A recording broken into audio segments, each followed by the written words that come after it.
మరి ప్రారంభిద్దామా? మొదటగా ప్రాచీన భారతదేశంలోని ఒక తాత్విక చింతన గురించి మాట్లాడుకుందాం. మనకు బౌద్ధం, జైనం గురించి తెలుసు. కానీ వీటితో పాటే అప్పట్లో ప్రచారంలో ఉన్న మరో విలక్షణమైన తత్వముంది, అజీవిక అని. ఈ అజీవిక తత్వం ప్రకారం మనిషి జీవితాన్ని నిర్ధారించేది ఏది? కర్మనా, ధర్మమా, లేక మరేదైనానా? ఇది చాలా ముఖ్యమైన ప్రశ్న. అజీవిక తత్వశాస్త్రానికి గుండెకాయలాంటి భావన. నియతి అంటే విధి. వారి ప్రకారం ఈ విశ్వంలో జరిగే ప్రతీదీ, అంటే ఒక అణువు కదలడం దగ్గర్నుంచి ఒక సామ్రాజ్యం కూలిపోవడం వరకు అన్నీ ముందే నిర్ణయించబడి ఉంటాయి. దాన్ని మార్చడం ఎవరి తరమూ కాదనమాట. ఓ, అంటే సంపూర్ణ విధివాదం అన్నమాట. మనం ఇప్పుడు అంతా మన తలరాత అంటుంటాం గదా, అలాగా. కాని ఇది మనకు బాగా తెలిసిన కర్మ సిద్ధాంతానికి పూర్తిగా వ్యతిరేకంగా ఉంది గదా? అవునండి, సరిగ్గా పట్టుకున్నారు. అందుకే ఇది అంత విలక్షణమైంది. మక్కలిగోసాలుడు స్థాపించిన ఈ సిద్ధాంతం కర్మభావనను పూర్తిగా తిరస్కరించింది. అంటే నువ్వు మంచి పనులు చేసినా, చెడ్డ పనులు చేసినా నీ భవిష్యత్తు మీద వాటి ప్రభావం సున్నా అని అజీవికులు నమ్మేవారు. ఎందుకని? ఎందుకంటే భవిష్యత్తు ఎప్పుడో రాయబడిపోయింది. అందుకే వారి దృష్టిలో మనిషి స్వేచ్ఛా సంకల్పనానికి, అంటే ఫ్రీవిల్కి, నైతిక బాధ్యతలకు పెద్దగా ప్రాధాన్యత లేదు. అంతా నియతి ఆడిస్తున్న నాటకమే. ఆ కాలంలో కర్మ సిద్ధాంతం ఇంత బలంగా ఉన్న సమాజంలో ఇలాంటి ఒక ఫేటిలిస్టిక్ ఫిలాసఫీకి ఎందుకు ఆదరణ లభించి ఉంటుందని? అద్భుతమైన ప్రశ్న. బహుశా ఆనాటి రాజకీయ అస్థిరత, నిరంతర యుద్ధాలతో విసిగిపోయిన సామాన్యులకు ఇది ఒక రకమైన సాంత్వన ఇచ్చి ఉండవచ్చు. తమ కష్టాలకు తాము కారణం కాదని, అదంతా మార్చలేని విధి అని నమ్మడం వల్ల మానసిక భారం తగ్గుతుంది కదా. నిజమే. మరోవైపు వర్ణ వ్యవస్థలాంటి సామాజిక కట్టుబాట్లను ప్రశ్నించడానికి కూడా ఇదొక మార్గం అయ్యుండొచ్చు. నీ పుట్టుక, నీ కులం నీ భవిష్యత్తును నిర్ణయించవు, అందరినీ శాసించేది నియతి ఒక్కటే అనే భావన కొంతమందికి విముక్తిని కలిగించి ఉండవచ్చు. ఆనాటి ఆలోచనల నుండి వాటిని గ్రంథస్థం చేసిన రచయితల వైపు వద్దాం. ప్రాచీన మధ్యయుగ భారతదేశంలో ఎందరో గొప్ప కవులున్నారు. వారి వల్లే మనకు ఆ కాలం గురించి తెలుస్తోంది. ఉదాహరణకు భాసుడు, దండి, భారవి, వీరి గురించి మనం చదువుకుంటాం. అయితే భారవి రావణవధ రచించాడని ఒక వాదన ఉంది. ఇది ఎంతవరకు నిజం? అది పూర్తిగా అవాస్తవం. భారవి అనగానే మనకు గుర్తుకు రావాల్సిన ఏకైక ప్రసిద్ధ కావ్యం కిరాతార్జునీయం. మహాభారతంలోని అరణ్యపర్వంలో అర్జునుడు పాశుపతాస్త్రం కోసం శివుడితో పోరాడే ఘట్టాన్ని అద్భుతంగా వర్ణించాడు. రావణవధ అనేది రామాయణ ఇతివృత్తం. దానికి భారవికి ఎలాంటి సంబంధం లేదు. అస్సలు సంబంధం లేదా? లేదు. ఇక దండి రాసిన దశకుమార చరిత, సుబంధు రాసిన వాసవదత్త సరైన జతలే, అందులో సందేహం లేదు. మరి భాసుడి దరిద్ర చారుదత్త సంగతేంటి? దానిమీద కూడా కొంచెం చర్చ జరుగుతుంది కదా. అవును, భాసుడు దరిద్ర చారుదత్త రచించాడనేది వాస్తవమే. అయితే ఆ తరువాత కాలంలో శూద్రకుడు రచించిన ప్రసిద్ధ నాటకం మృచ్ఛకటికంకు ఇది మూల రూపమని పండితుల అభిప్రాయం. అందుకే దీన్నొక ప్రాథమిక రూపంగా చూడటం వల్ల కొన్నిసార్లు అలాంటి సందిగ్ధత ఏర్పడుతోంది. కాని భారవి విషయం మాత్రం చాలా స్పష్టం. అర్థమైంది. అంటే కవులే కాదు, వారి రచనలను విశ్లేషించడం కూడా ఎంత క్లిష్టమో తెలుస్తోంది. ఇప్పుడు కొన్ని ప్రసిద్ధ దేవాలయాలు, వాటిని నిర్మించిన రాజవంశాల గురించి చూద్దాం. కింది వాటిలో ఏ జత సరిగ్గా జతపరచబడలేదు? ఏ. సోమనాథ దేవాలయం సోలంకీలు. బి. కందార్య మహాదేవ దేవాలయం చౌహానులు. సి. ఐహోళే దేవాలయం బాదామి చాళుక్యులు. డి. కోణార్క్ దేవాలయం చందేలులు. ఇందులో బి మరియు డి జతులు తప్పుగా ఉన్నాయి. కాబట్టి సరైన ఎంపిక 3. బి మరియు డి అంటే ఖజురహో అనగానే మనకు చందేలులు గుర్తుకు రావాలి. కోణార్క్ అనగానే తూర్పు గంగా వంశం. ఖచ్చితంగా. మరి ఏసీ సరైనవేనంటారా? అవును. సోమనాథ దేవాలయాన్ని 11వ శతాబ్దంలో సోలంకీ వంశానికి చెందిన మొదటి భీముడు పునర్నిర్మించాడు. అది సరైనదే. ఓకే. అలాగే ఐహోళే బాదామి చాళుక్యుల తొలి రాజధాని. అక్కడి దుర్గదేవాలయం లాంటివే వారు కట్టించినడే. మరి తప్పు జతలు? కందార్య మహాదేవ దేవాలయం ఖజురహోలో ఉంది. దాన్ని చందేలరాజు విద్యాధరుడు నిర్మించాడు. చౌహానులు కాదు. అలాగే కోణార్క్. అవును. ఒడిషాలోని అద్భుతమైన కోణార్క్ సూర్య దేవాలయాన్ని 13వ శతాబ్దంలో తూర్పు గంగావంశానికి చెందిన మొదటి నరసింహదేవుడు నిర్మించాడు. చందేలును కాదు. స్పష్టంగా ఉంది. ఇప్పుడు మన తెలుగు నేల మీద ఉన్న ఒక అద్భుతమైన కట్టడం వరంగల్ కోట గురించి కొన్ని వాక్యాలున్నాయి. వాటిల్లో ఏవి సరైనవో చూద్దాం. ఏ. షితాబ్ ఖాన్ వరంగల్ కోటలో కుష్ మహల్ను నిర్మించాడు. ఇది మాండూలోని హిందోల మహల్కు ప్రతిరూపం. బి. ప్రతాపచరిత్ర, సిద్ధేశ్వర చరిత్ర మరియు క్రీడాభిరామం వంటి గ్రంథాలలో వరంగల్ కోట గురించిన ఆసక్తికరమైన వర్ణనలు ఉన్నాయి. సి. ప్రతాపచరిత్ర ప్రకారం వరంగల్ కోటకు 85 బురుజులు ఉన్నాయి. డి. శివయోగసారము ప్రకారం వరంగల్ కోటకు పునాది వేసింది గణపతిదేవుడు. ఈ వాక్యాలలో ఏవి సరైనవి? ఇందులో బి మరియు సి వాక్యాలు మాత్రమే సరైనవి. కాబట్టి ఎంపిక 2. సరే, ఏ, డి ఎందుకు తప్పో కొంచెం వివరిస్తారా? ముఖ్యంగా ఈ క్రీడాభిరామం, ప్రతాపచరిత్ర లాంటి గ్రంథాలు ఆనాటి సామాజిక జీవితం గురించి కూడా ఏమైనా క్లూజ్ ఇస్తాయా? తప్పకుండా. ముందుగా ఏ, డి ఎందుకు తప్పో చూద్దాం. షితాబ్ ఖాన్ కుష్ మహల్ నిర్మించింది నిజమే, కాని అది మాండూలోని హిందోలా మహల్కు ప్రతిరూపం అనడానికి ఆధారాల్లేవు. ఓ. ఇక డి వాక్యం గణపతిదేవుడు మట్టికోటను రాతికోటగా మార్చాడు, కాని కోటకు పునాది వేయలేదు. అంతకుముందే అక్కడ కోట ఉంది. సరే. ఇక మీరడిగినట్లు బి, సి వాక్యాలు సరైనవి. క్రీడాభిరామం లాంటి గ్రంథాలు కేవలం కోట గురించే కాదు, ఆనాటి వరంగల్ నగర వైభవం, ప్రజల జీవనశైలి, పండుగల గురించి అద్భుతమైన వర్ణనలు అందిస్తాయి. చాలా ఆసక్తికరంగా ఉంది. సరే, పరిపాలనలో న్యాయమనేది చాలా ముఖ్యం గదా. దానికి సంబంధించిన ఒక ప్రశ్న. ఇల్టుట్మిష్ 2 పాలరాతి సింహాల విగ్రహాలను వాటి మెడలో గంటలు వేలాడదీసి ఏర్పాటు చేశాడు. ఎవరైనా ఆ గంటలను మోగించి సుల్తాన్ నుండి న్యాయం కోరవచ్చు. ఈ వాక్యాన్ని ఏ రచయిత నమోదు చేశాడు? దీనికి సమాధానం ప్రఖ్యాత యాత్రికుడు ఇబ్ను బటూటా. ఎంపిక 2. వావ్! ఇది చాలా ఆసక్తికరంగా ఉంది. ఒక సుల్తాన్ సామాన్యులకు అంత తేలిగ్గా న్యాయం అందుబాటులో ఉంచడమా? అవును, ఇది అసాధారణమే. మొరాకో యాత్రికుడైన ఇబ్ను బటూటా తన రచనలలో ఈ విషయాన్ని స్పష్టంగా నమోదు చేశాడు. అంటే ఎవరైనా వచ్చి ఆ గంటలు కొట్టవచ్చా?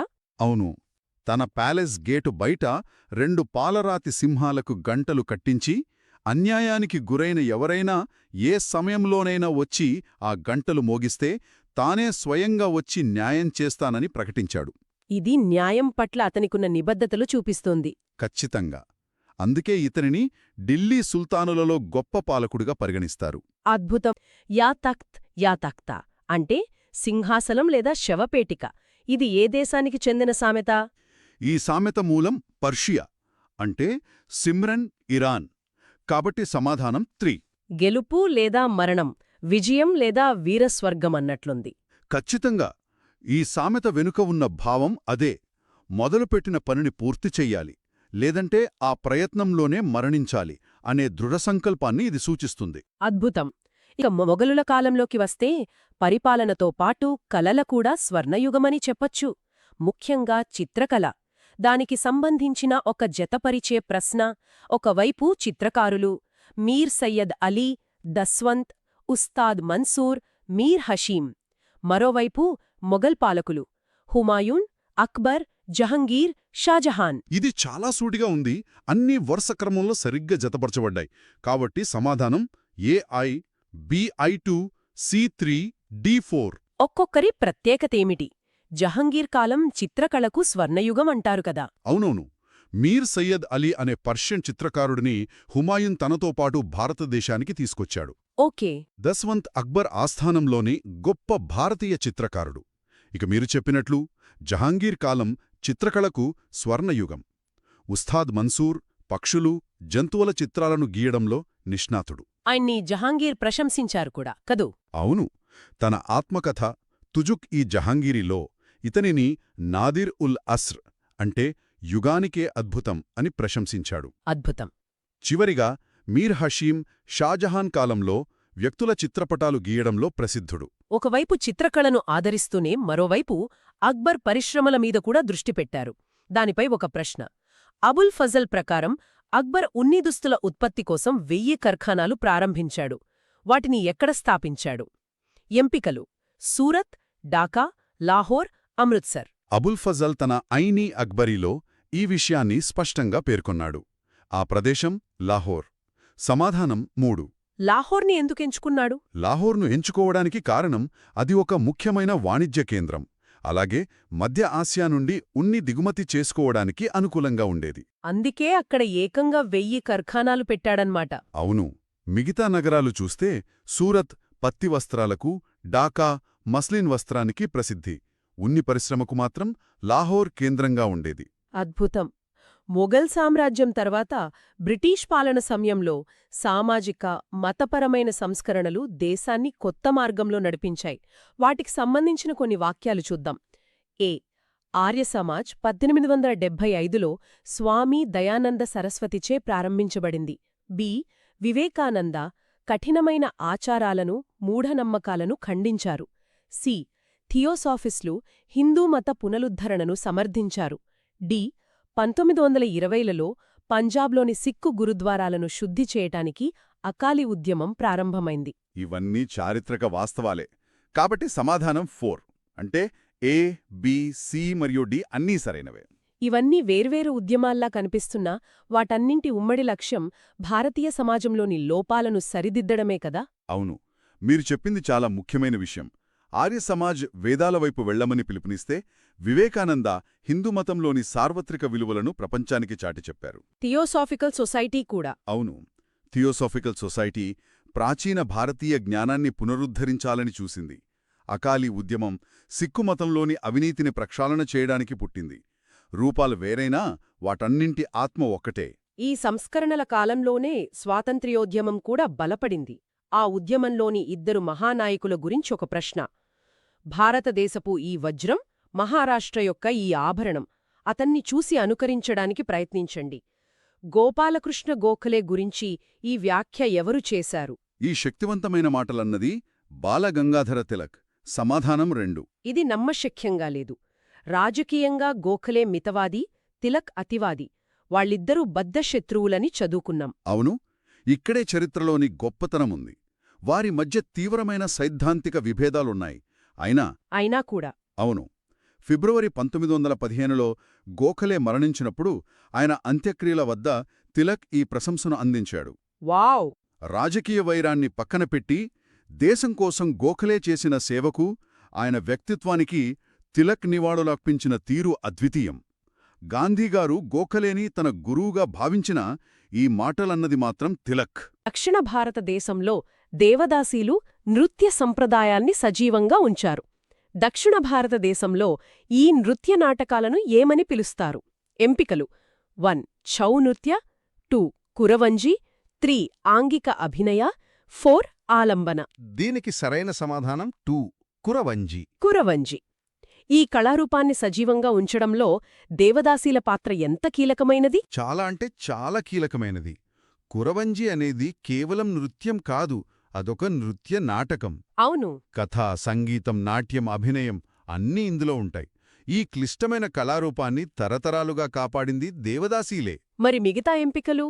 మిగతావి ఎందుకు తప్పంటే, ఛౌ అనేది తూర్పు భారతదేశానికి చెందిన ఒక యుద్ధ నృత్యం. ఆంగిక అభినయ అనేది నృత్యంలో ఒక సాంకేతిక పదం, అంటే శరీరంతో భావాలను చెప్పడం. సరే. ఆలంబన అనేది నాట్యశాస్త్రంలోని ఒక సిద్ధాంతానికి సంబంధించిన పదం. కాబట్టి ఇక్కడ సరైన సమాధానం కురవంజి మాత్రమే. అద్భుతం.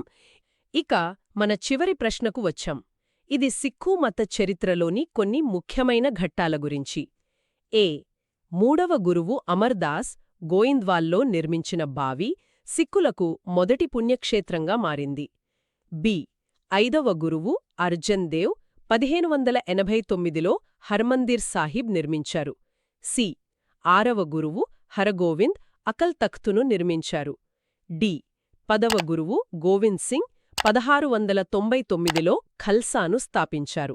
ఇక్కడ కూడా ఈ 4 వాక్యాలు చారిత్రాత్మకంగా సరైనవే. కాబట్టి సమాధానం 4. అంటే గురు అమర్దాస్ వేసిన పునాది నుంచి గురు గోవింద్ సింగ్ ఖల్సా స్థాపన వరకు సిక్కు మతం యొక్క పరిణామ క్రమాన్ని ఈ 4 వాక్యాలు చక్కగా వివరిస్తున్నాయి. అవును, ప్రతి వాక్యం ఒక మైలురాయి. గురు అమర్దాస్ నిర్మించిన బావి సిక్కు సమాజాన్ని ఒకచోట చేర్చింది. హర్మందిర్ సాహిబ్ వారి ఆధ్యాత్మిక కేంద్రంగా మారింది. కరెక్ట్. గురు హరగోవింద్ నిర్మించిన అకల్ తఖ్త్ సిక్కులకు ఆధ్యాత్మిక శక్తితో పాటు రాజకీయ అధికారం కూడా ఉందని చాటి చెప్పింది. ఇక ఖల్సా. అవును, గురు గోవింద్ సింగ్ స్థాపించిన ఖల్సా సిక్కులను ఒక యోధజాతిగా మార్చి వారి చరిత్రను శాశ్వతంగా మార్చివేసింది. ఈ ప్రశ్నల ద్వారా మనం భారత చరిత్రలో ఒక వేగవంతమైన కానీ చాలా లోతైన ప్రయాణం చేశాం. వాటి వెనుక ఉన్న సందర్భాన్ని అర్థం చేసుకున్నప్పుడు చరిత్ర మనకు మరింత దగ్గరవుతుంది. ఒక తుది ఆలోచనతో ముగిద్దాం. మనం చర్చించుకున్న ఈ ప్రశ్నలన్నీ గడిచిపోయిన వాస్తవాల గురించి మాత్రమే కాదు, వాటి వెనుక ఉన్న నమ్మకాలు, ఘర్షణలు, కళల గురించి మనకు ఎంతో చెప్తున్నాయి. నిజమే. మన ఇప్పుడు చర్చించుకున్న ఈ పాలకులు, కవులు, సంస్కర్తల నిర్ణయాలు కేవలం వారి కాలాన్నే ప్రభావితం చేశాయా? లేక వాటి నీడలు నేటి మన సమాజంపై కూడా పడుతున్నాయా? ఇది ఆలోచించాల్సిన విషయమే. అవును. ఈ ప్రశ్నతో శ్రోతలను వదిలివెడుతున్నాను. అద్భుతమైన ముగింపు. ఈ ఆలోచనతో వచ్చేసారి మరో ఆసక్తికరమైన విశ్లేషణతో మళ్ళీ కలుద్దాం.